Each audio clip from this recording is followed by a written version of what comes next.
Hey guys, it's Scarecrow here. As you can see from the playmat, this past weekend I went to a ARG States in Michigan. I got second. Actually, pretty pissed off about that. I really should have won first place. Would have been my fourth win in a row. I was undefeated until the very last round, and then I got like really unlucky. And I'm super competitive, so taking second place was not good enough for me. I was pretty upset, but it was cool. I won like, it was the difference between winning $90 and winning 180, so whatever. But that's not what we're here for. This is my Gaia Emperor Tachikaze profile.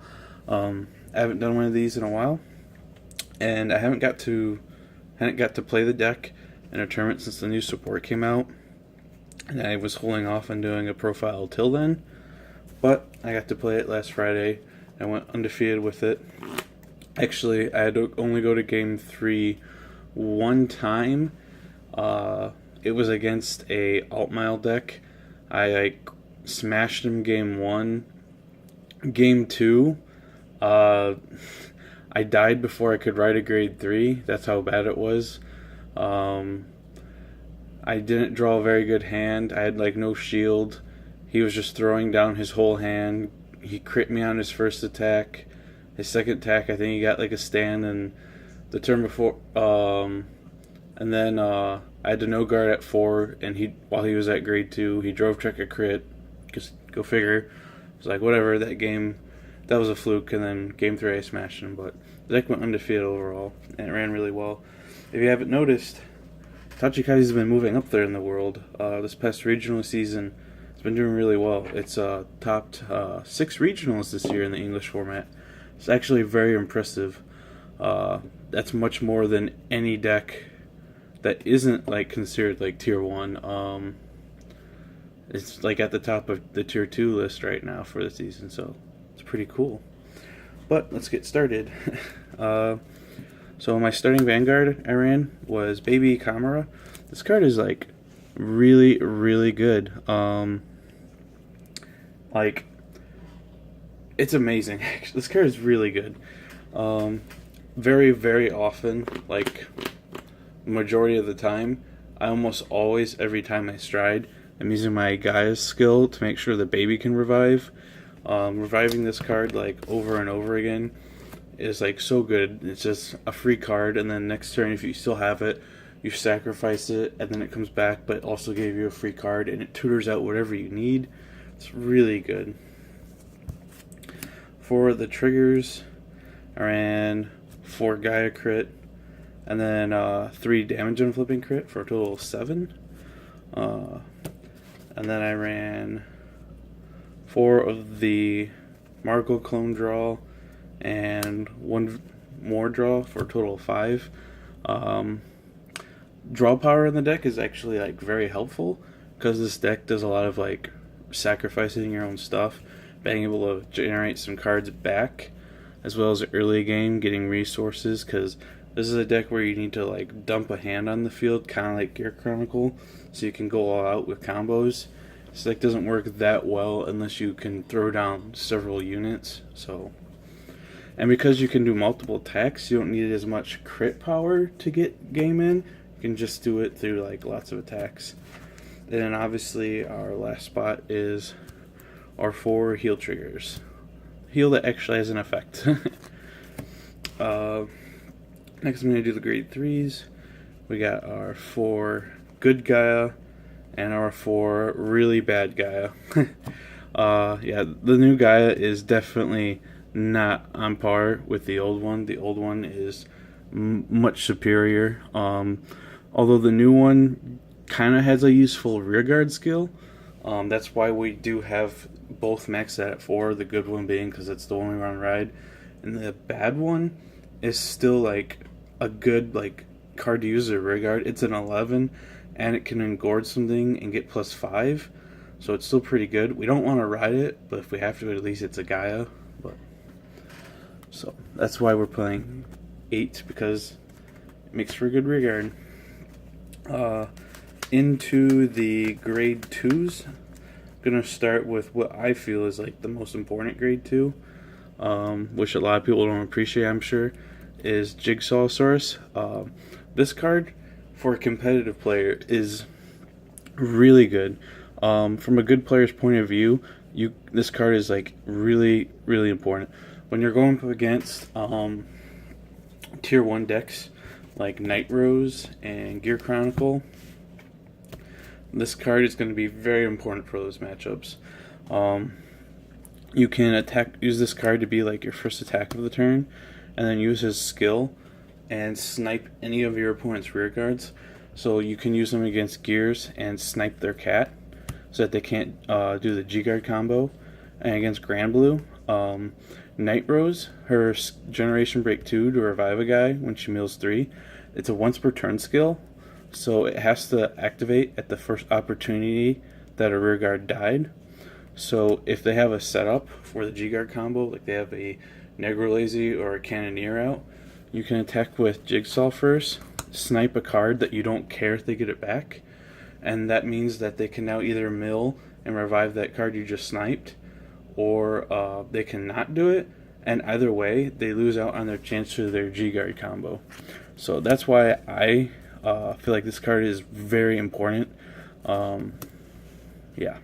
That, and he, other than sniping cards, he becomes big, and if the opponent doesn't block him, you draw. So I think he's good. Next, playing 3 of the Beam Dragon. He can sometimes be useful, sometimes he's not. So it's hard sometimes to manage the cost for him, like the Soul Blast and stuff, but he can be pretty good in the sense that he's an 11, and by retiring something he gets the +5 draw.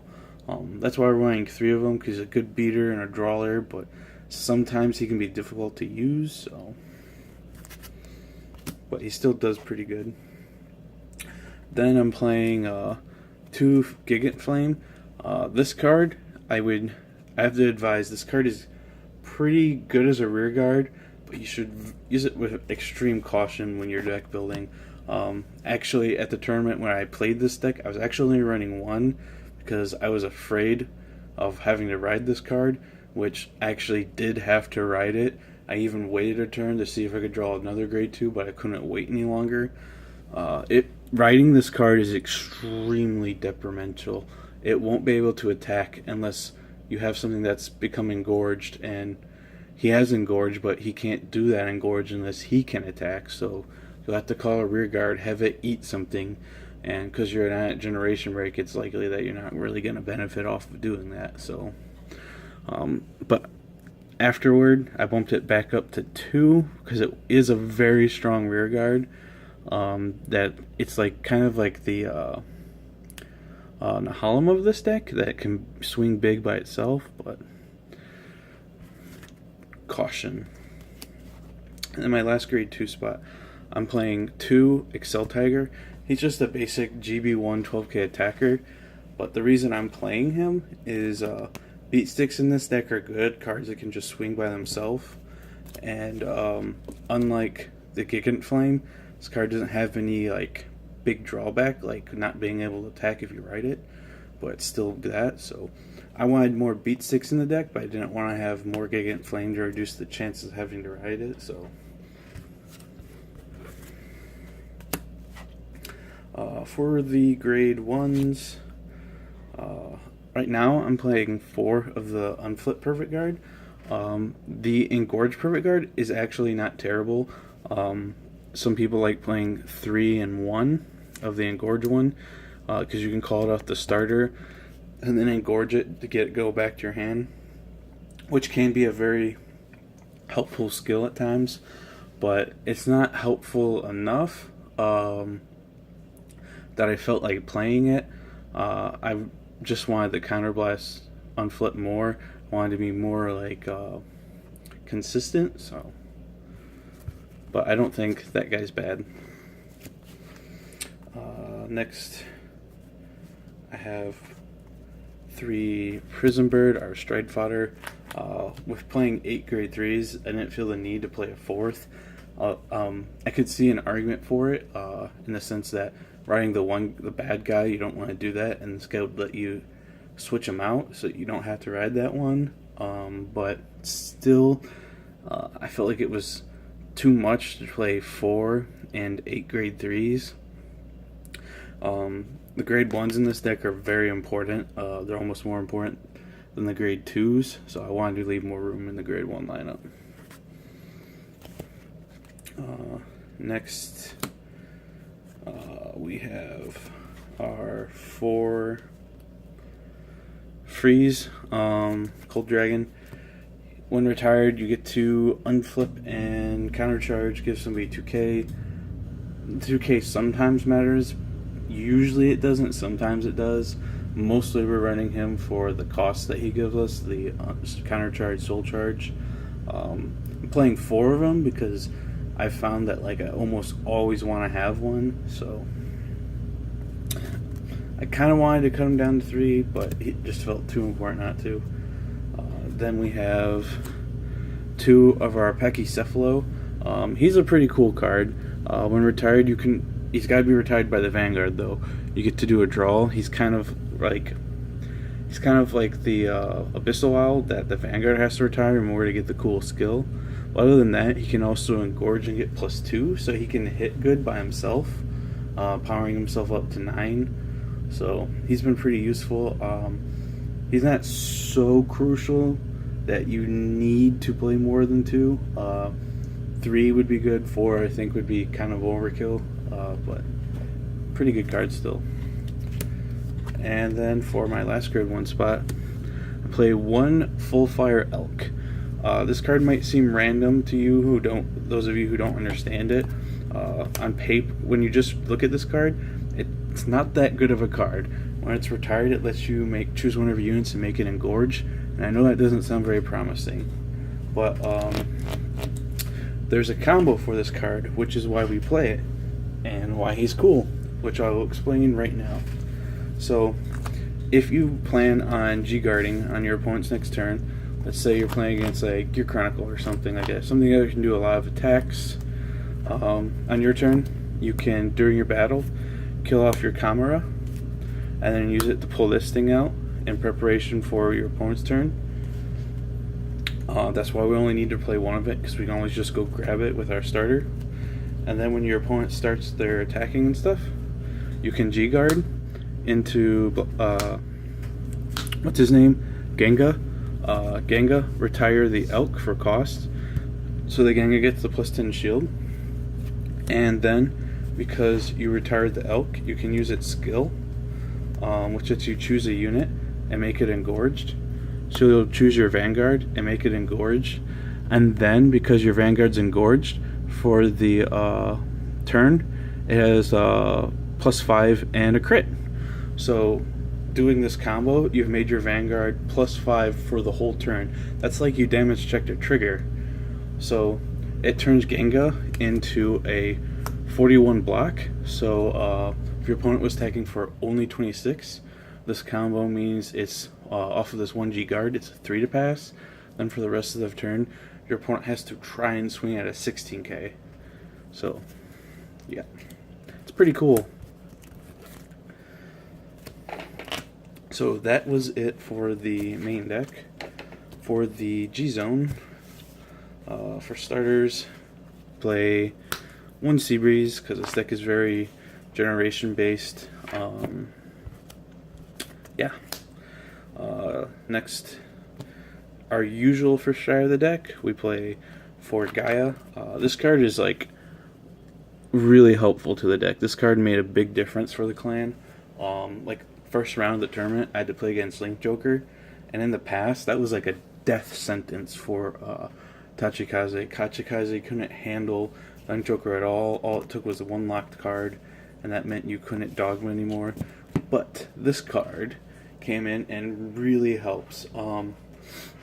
He has the ability to engorge, and then once he's engorged, you kill another one of your cards, and then that entire column of both players blows up. And then you get to unflip. Note he's also not once per turn. And then if you're at GB3, which usually you don't get to use it because you're using it as your first stride, he can counterblast and revive things that he's killed. But yeah, he's a really good card. And against the Link Joker matchup, you can just retire something in one of your columns you can't use, blow up their column, and a cool part of it is your cards that are locked won't die because they can't. So he's very helpful against Link Joker in that sense, and against a lot of other decks, like the Royal Paladin was the only person who took me to game 3. He tried to like rush me early game, and then I would go into this as my first stride and like board wipe him and get multiple attacks off, and he couldn't handle it. Very good card. Next we have our usual win condition, Gluttony Dogma. This card is crazy strong. I think it's one of the strongest strides in the game. This card is very game ending, and even if like you don't kill your opponent usually, you now have like a massive hand. This card is like really good. Next, play one of this guy. He's not super good, but in certain situations he makes for a good first stride, where you can like attack with him first if there's like a really troublesome rear guard in the front, and then you can use him to like snipe that rear guard. He's not very good, but there's certain situations where he's helpful, and we have the room. So then we play one Arc Raider, also not fantastic, but certain situations he's good, where you don't have a lot of resources to use, but you want to put a pressure attack on the opponent because they have an important card out that they'll want to protect, so they either have to take it and lose their card, or... And another good first stride for the deck is Gigant here. When he swings, you engorge him, he pumps, you draw a card, revive those guys. He's good because he eats lots of cards at once, and then draws, and he's big, and it lets all those skills trigger, and you get to do all that reviving. He's a good card. And next for the G guards, we already know we're playing 2 Genga. It's pretty good. You don't usually use him twice, but there's reasons why we play 2 of them. We play one of the Iron Armor Chancellor, our 20k shield. He's pretty good. You just have to not have like a full field pretty much, and he's a 20k. And then we play 1 Super G guard. Typically we'll flip up one of our Gengas, or we'll use up the 20 shield. And this guy's actually really good. He's a big shield. Like if you happen to have like a completely empty field, he gets plus 25 and guards for 40. That's a lot. That's enough to block like most Vanguard attacks. So yeah, that's it for this deck profile. Thank you guys for watching. This deck's very fun. I'm actually going to try to play it more often in tournament play. Thanks. Bye.